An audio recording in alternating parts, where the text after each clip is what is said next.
Barabara mpenzi mtazamaji popote ulipo, na ni matumaini yangu huu bado wa afya. Ujambo na karibu katika chumba changu cha habari ya mambo waziwazi. Jina langu ni presenter Caleb Ibey.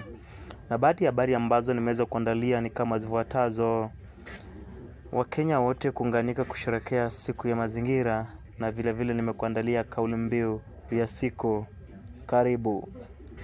Leo tarehe 10 mwezi Oktoba, watu wote kote nchini wameunganika kuadhimisha siku ya mazingira, mpango ambayo ulianzishwa na Rais William Samoei Ruto, kwani anatazamia kuboresha mandhari zaidi kwa kupanda miche, huku akiwarai wananchi wazalendo wa Kenya kukumbatia upandaji wa miti.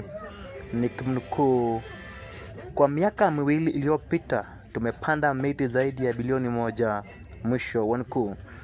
Hata hivyo, viongozi wengine hawajaachwa nyuma, kuanzia kwa magavana hadi kwa wazee wa kijiji pamoja na wananchi pia wamekuwa kipaumbele kuendeleza msururu wa upandaji wa mche.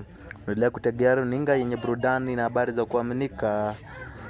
Na kwingineko, mpenzi mtazamaji, ni wajibu ya kila mmoja wetu kuyatunza mazingira kwa kupanda miche na vile vile kuhakikisha unafuatilia ili isinyauke, ikiwa ndio kauli mbiu ya siku. Kufikia hapo sina la ziada, ila ni kuivunja shughuli zangu za habari katika chumba changu cha habari siku ya leo. Niite presenter Caleb Ibey.